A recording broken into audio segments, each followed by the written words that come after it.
है उसके कल्याण के लिए कोई निर्णय लिया?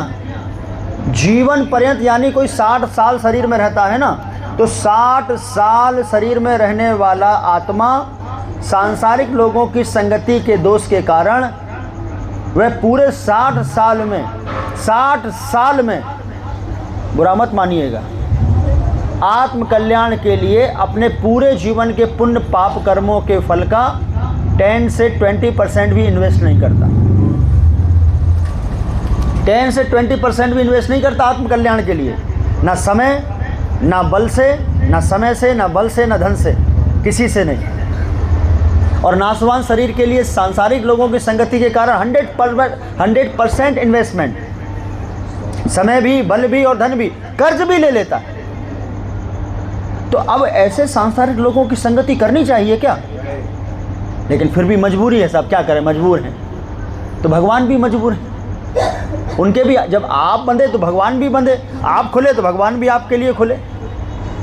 आप खुलकर आत्म कल्याण के लिए प्रयास करो, भगवान को उन्हें खुलने की जरूरत नहीं है, वो तो तुरंत तैयार बैठे हैं। तो ढीला हवाई किसकी तरफ से है? ढील किसकी तरफ से? हमारी तरफ से। हम नहीं कदम आगे बढ़ा रहे हैं। क्यों? हम समाज को देखते हैं, हम परिवार को देखते हैं, हम संसार को देखते हैं। कब तक देखोगे? एक दिन जब तुम ही नहीं रहोगे तो फिर क्या देखोगे? क्या देखोगे? फिर तुम्हारे कर्म तुम्हें देख लेंगे, तुम्हारे कर्म तुम्हारे अच्छी तरीके से देख लेंगे। फिर किसका रोना रोगे? किसका रोना रोगे भाई? अभी तो तुम अपने शरीर के साथ, अपने शरीर के घर में क्षणभंगुर सुख ले रहे हो और चैन की सांस ले रहे हो। जब सांसें खत्म हो जाएंगी फिर कहाँ से सांस लोगे? जब सांसें ही खत्म हो जाएंगी फिर कहाँ सांस लोगे? खटमल, मक्खी, मच्छर, इनके शरीर में सांस लोगे, चैन की नहीं लोगे। तो भैया सांसारिक लोगों की संगति सिर्फ उतनी कीजिए कि आत्म कल्याण का निर्णय प्रभावित ना हो।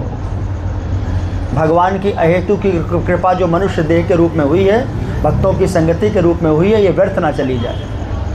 कितना दुर्भाग्य है विनोद प्रभु, जरा चिंतन करके देखिए। शाश्वत आत्मा के लिए हम अपने समय का भी इन्वेस्टमेंट नहीं करते। जो बल इस मनुष्य देह में आत्म कल्याण के लिए भगवान ने दिया है, पूरे 60 वर्ष की आयु अगर हमारी है तो हम 20 वर्ष भी आत्म कल्याण के लिए नहीं देते। अरे 20 तो बहुत बड़ी बात हो गई, 10 वर्ष आत्म कल्याण के लिए अपना बल भगवान की सेवा में नहीं लगाते। 10 तो बहुत बड़ी बात हो गई भैया, 5 वर्ष भी नहीं लगाना चाहते अपने बल को, बस भोग में नष्ट करेंगे, भोग में। कैसा दुर्भाग्य है हमारा। और इस सब का दोष एक ही है, एक ही दोष है।